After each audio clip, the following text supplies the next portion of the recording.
ANMR ನ್ಯೂಸ್ಗೆ ಸ್ವಾಗತ. ಪ್ರಗತಿ ಸಂಯುಕ್ತ ಪ್ರೌಢಶಾಲೆಯಲ್ಲಿ ದಾಖಲಾತಿ ಪ್ರಾರಂಭ. ಚಿಂತಾಮಣಿ ನಗರದ ಎಂಜೆ ರಸ್ತೆಯ ಆದರ್ಶ ಚಿತ್ರಮಂದಿರದ ಹಿಂಭಾಗದಲ್ಲಿರುವ ಪ್ರಗತಿ ಸಂಯುಕ್ತ ಪ್ರೌಢಶಾಲೆಯಲ್ಲಿ 2026-27ನೇ ಸಾಲಿನ ಪ್ರೀಸ್ಕೂಲ್, LKG, UKG 1ನೇ ತರಗತಿಯಿಂದ 9ನೇ ತರಗತಿವರೆಗೂ ದಾಖಲಾತಿಗಳು ಪ್ರಾರಂಭವಾಗಿವೆ. ನಮ್ಮಲ್ಲಿ ಯೋಗ, ಕರಾಟೆ, ಡ್ಯಾನ್ಸ್, ಕ್ರೀಡೆ ಮುಂತಾದ ಪಠ್ಯೇತರ ಮತ್ತು ಸಹ ಪಠ್ಯೇತರ ಚಟುವಟಿಕೆಗಳ ತರಬೇತಿಯನ್ನು ನೀಡಲಾಗುತ್ತದೆ. ನಮ್ಮಲ್ಲಿ free school, lab, advance computer lab, digital class room, advance science lab ಜೊತೆಗೆ ಪ್ರತಿದಿನ ಮಗುವಿನ ಶೈಕ್ಷಣಿಕ ಅಭಿವೃದ್ಧಿಗೆ ವಿಶೇಷವಾದ ಗಮನವನ್ನು ನೀಡಲಾಗುವುದು. ಮಕ್ಕಳಿಗೆ ಸುರಕ್ಷಿತ ವಾಹನ ಸೌಲಭ್ಯವನ್ನು ಸಹ ಒದಗಿಸಲಾಗುವುದು. ಒಮ್ಮೆ ಭೇಟಿ ಕೊಡಿ. ಪ್ರಗತಿ ಸಂಯುಕ್ತ ಪ್ರೌಢಶಾಲೆ, ಎಂಜೆ ರಸ್ತೆ, ಚಿಂತಾಮಣಿ. ಹೆಚ್ಚಿನ ವಿವರಗಳಿಗೆ 8776576567 ಮತ್ತು 9164976866 ಮೊಬೈಲ್ ಸಂಖ್ಯೆಗೆ ಸಂಪರ್ಕಿಸುವುದು.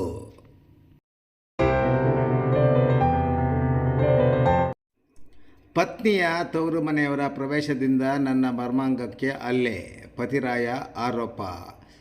ನನ್ನ ಮತ್ತು ನನ್ನ ಪತ್ನಿಯ ನಡುವೆ ಭಿನ್ನಾಭಿಪ್ರಾಯ ಉಂಟಾಗಲು ತವರು ಮನೆಯವರ ಮಧ್ಯಪ್ರವೇಶದಿಂದಲೇ ಆಗಿದೆ.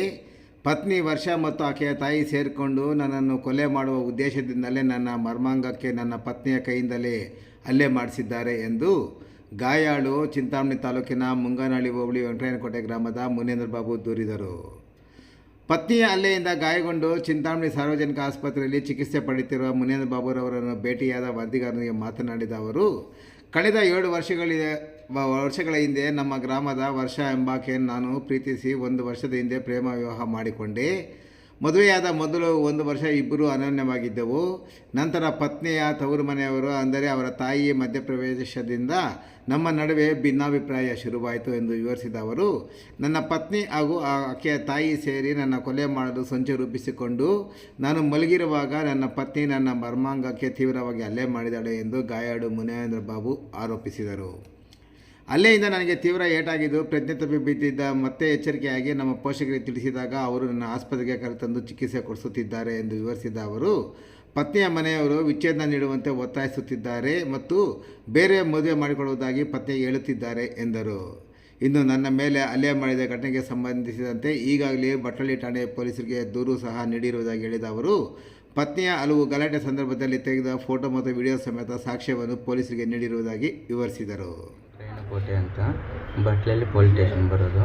ಅಲ್ಲಿ ನಮ್ಮ ಹೆಸರು ಮುನೇಂದ್ರ ಬಾಬು ಅಂತ, ನಮ್ಮ ಹೆಂಡತಿ ಹೆಸರು ವರ್ಷ ಅಂತ ಅವ್ರ ಹೆಸರು. ಲವ್ ಮ್ಯಾರೇಜ್ ನಮ್ಮದು. 2 ವರ್ಷ ಆಯಿತು. 1 ವರ್ಷ ಅವ್ರ ಮನೇಲಿ ಇರ್ತಿತ್ತು. ನಮ್ಮ ಮಾಮ ಅವ್ರ ಮನೇಲಿ ಇದ್ದಿತ್ತು. ಅವ್ರ ಮನೇಲಿ ಚೆನ್ನಾಗಿದ್ದಿತ್ತು 1 ವರ್ಷ. ಮತ್ತು ಇನ್ನು 2 ವರ್ಷ ನಮ್ಮ ಹೆಂಡತಿ ಬಂದು ನಮ್ಮ ಮನೆಗೆ ಹೊಟ್ಟೋಗೋಣ ಬಾ ಅಂದ್ಬಿಟ್ಟು ಅವ್ರು ಕರ್ಕೊಂಡು ಬಂದುಬಿಟ್ರು. ನಮ್ಮ ಮನೇಲಿ ಇದ್ದಿತ್ತು. ಅವಾಗ ನಮ್ಮ ಮನೇಲಿ ಅವು ಬಂದಿತ್ತು. ಮತ್ತು ಬೇಡ, ಇಲ್ಲಿ ಸಪ್ರೇಟಾಗಿರೋಣ ಅಂದ್ಬಿಟ್ರು. ಸರಿ ಆಯಿತು, ಹಂಗೆ ಮಾಡೋದು. ಸಪ್ರೇಟಾಗಿದ್ದೆ. ಅವರಮ್ಮ ಬಂದುಬಿಟ್ಟು ಕರ್ಕೊಂಡು, ಬೇಡ ಸಪ್ರೇಟ್ ಇರೋದು ಬೇಡ, ನೀವು ಬಂದುಬಿಡಿ ನಮ್ಮ ಮನೆಗೆ ಅಂದ್ಬಿಟ್ಟು ಅದು ವೀಡಿಯೋ ಎಲ್ಲ ಮಾಡ್ಕೊಂಡಿದ್ದೀನಿ. ಬಾ ನಮ್ಮ ಮನೆಗೆ, ಇಲ್ಲಿರಬೇಡ ನೀನು ಅಂತ ಕರ್ಕೊಂಡು ಬಂದುಬಿಟ್ರು. ಸರಿ ಆಯಿತು ಅಂದ್ಬಿಟ್ಟು ನಾನು ಸುಮ್ಮನೆ ಆಗ್ಬಿಟ್ಟೆ. ಅವ್ರ ಮನೆಗೆ ಇದ್ದಿದ್ದು ಒಂದು 4-5 ದಿವಸ. ಈ ಅಂತೂ 4-5 ದಿವಸ ಇದ್ದಿದ್ದು ಅವ್ರ ಮನೆಯಲ್ಲೇ. ಅವರು ಏನೇನು ಅವರಮ್ಮ ಚೆನ್ನಾಗಿ ಕೇಳ್ತಾರೆ, ನಮ್ಮ ಹೆಂಡತಿ ವರ್ಷ ಅಂತ ಹೇಳ್ಬಿಟ್ಟು ಅವರಿಬ್ಬರು ಮಾತಾಡ್ಕೊಂಡಿರೋದು. ನೀನು ನಮ್ಮ ಊರಾಗೇ ಎಲ್ಲರ ಮುಂದೆನೇ ಹೇಳೋರು, ಅವ್ನು ಬಿಟ್ಬಿಡು, ಬೇಕಂದರೆ ಬೇರೆ ಅವ್ನು ಮದುವೆ ಮಾಡ್ಕೊಡ್ತೀನಿ ಬೇಕಂದರೆ ಅಂತ ಆತ ಈ ಥರ ಅಂತ. ನಾನು ಕೆಲಸ ಏರ್ಪೋರ್ಟ್ಗೆ ಹೋಗ್ತಾಯಿದ್ದೆ. ಏರ್ಪೋರ್ಟ್ಗೆ ಹೋಗುವಾಗ ಆವಾಗ ಈಗ ಮನೇಲಿ ಇರಲ್ಲಂತೆ, ನಮ್ಮ ಮನೆಯಲ್ಲೇ. ಆವಾಗ ಬಸ್ ಹತ್ತಿ ಹೊರಟೋಗ್ತಾಳೆ. ಅದೆಲ್ಲ ವೀಡಿಯೋ ಎಲ್ಲ ಮಾಡ್ಕೊಂಡಿದ್ದೆ, ರೆಕಾರ್ಡಿಂಗ್ ಎಲ್ಲ ಇದ್ದೀನಿ. ಏನೇನು ಕೇಳಿದ್ರೆ, ನೀನು ಯಾವನು ಕೇಳಕ್ಕ, ಅವೆಲ್ಲ ನೀನು ಕೇಳಬಾರ್ದು, ನೀನು ಅವನು ಕೇಳಬಾರ್ದು, ನೀನು ಯಾವನು ಕೇಳಕ್ಕ, ಇಲ್ಲಾಂದರೆ ಡಿವೋರ್ಸ್ ಕೊಟ್ಬಿಡು, ಇಲ್ಲಾಂದರೆ ನೀನು ಸಾಯಿಸಾಕ್ತೀನಿ ಎಲ್ಲರೂ ಅವರಪ್ಪ ಅವರ ಮುಂದೆ ಎಲ್ಲರ ಮುಂದಿನ ಆ ಮಾತು ಹೇಳಿದ್ದಕ್ಕೆ ಅವರಪ್ಪ ಹೊಡೆದವನೇ. ಆ ಥರ ಮಾತಾಡಬೇಡ ನೀನು ಅಂತ ಬೆಳಗ್ಗೆ ಹೊಡೆದಿರೋದು. ನೈಟು ಇಲ್ಲ ನೀನು ಸಾಯಿಸಾಕ್ಬಿಡ್ತೀನಿ ಅಂತ 2 ಗಂಟೆಯಲ್ಲಿ ಜೋರಾಗಿ ಸೆಂಟ್ರ್ ಓದ್ಬಿಡ್ತೀನಿ.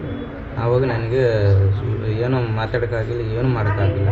ಸುಮ್ಮನೆ ಆವಾಗ ಹಂಗೆ ಮಲ್ಕೊಂಡ್ಬಿಟ್ವಿ. ಬೆಳಗ್ಗೆ ಒಂದು 6 ಗಂಟೆ 6:15 ಆಯಿತು ಅಷ್ಟೇ. ಎದ್ದಿದ್ದೀನಿ. ಹಂಗೆ ಆಚೆ ಕಡೆ ಬಂದು ಗಾಡಿಯಲ್ಲಿ ಬಂದಿದ್ದರು. ನಮ್ಮ ಮನೆ ಹತ್ರಕ್ಕೆ ಬಂದೆ, ಹಂಗೆ ಗಾಡಿಯಲ್ಲೇ ಬಿದ್ದೋಗ್ಬಿಟ್ಟು. ಆವಾಗ ನಮ್ಮಮ್ಮ ಬಂದು ಆಂಬುಲೆನ್ಸ್ ಫೋನ್ ಮಾಡಿಬಿಟ್ಟು ಕರೆಕ್ಟ್ ಇಲ್ಲ. ಅದು ಯಾವ್ದಾದ್ರು ಹೊಡೆದಿರೋದು ನಿಮಗೆ? ಹೆಂಡತಿ ಹೊಡೆದಿರೋದು, ಸೆಂಟ್ರಾಗ ಹೊಡೆದಿರೋದು. ಅವು ಹೊಡೆದವರು ನನಗೆ ಎದ್ದೇಳಕ್ಕಾಗಿಲ್ಲ, ಮಲ್ಕೊಳಕ್ಕೆ ಏನು ಮಾಡೋಕ್ಕಾಗಿಲ್ಲ. ಅವಾಗ ಬಿದ್ದೋಗಿದ್ದೀನಿ. ಮತ್ತು ಅವ್ರು ನನಗೆ ಏನು ಮಾಡ್ತಾಯಿದ್ದೆ ನನಗೆ ಗೊತ್ತಾಗ್ತಿಲ್ಲ. ಹೊಡೆದಿರೋದು ನಿಮಗೆ? ಒಬ್ಬರೇ ಅವ್ರ ಅಮ್ಮನೂ ಅವ್ರು ಇಬ್ಬರು ಮಾತಾಡ್ಕೊಂಡು ಇದು ಮಾಡಿರೋದು ಕೆಲಸ. ಕಂಪ್ಲೇಂಟ್ ಕೊಟ್ಟಿದ್ದೀರಾ?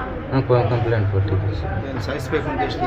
ಅವರು ಅವರಮ್ಮನೂ ಅವರಮ್ಮ ಹೇಳವ್ರೆ, ಎಲ್ಲರ ಮುಂದೆ ಹೇಳವ್ರೆ, ನೀವು ಸಾಕ್ಸ್ಬಿಡು, ಇಲ್ಲಾಂದರೆ ನೀವು ಕೇಸ್ ಕೊಟ್ಬಿಡು, ನಿಮ್ಮ ಬೇರೆಯವ್ರ ಮದುವೆ ಮಾಡ್ಕೊಡ್ತೀನಿ, ಬೇಕಂದರೆ ನೀವು ಸರಿ ಇಲ್ಲ, ಹಂಗೆ ಆ ಥರ ಈ ಥರ ನಾವು ನೀವು ಇಟ್ಕೊಂಡು ಹಂಗೆ ಈ ಥರ ಮಾತಾಡ್ತಾರೆ ಅವರು. ಇಬ್ಬರು ಸೇಮ್ ಕ್ಯಾಸ್ಟಾ ಬೇರೆ ಬೇರೆ? ಇಲ್ಲ ಎಲ್ಲ ಒಂದೇ ಕ್ಯಾಸ್ಟ್. ನೆಂಟ್ರ ಅವರು? ನೆಂಟ್ರಾ ಫಸ್ಟು? ಏನಿಲ್ಲ, ಇವ್ರಿಗೆ ಅವರು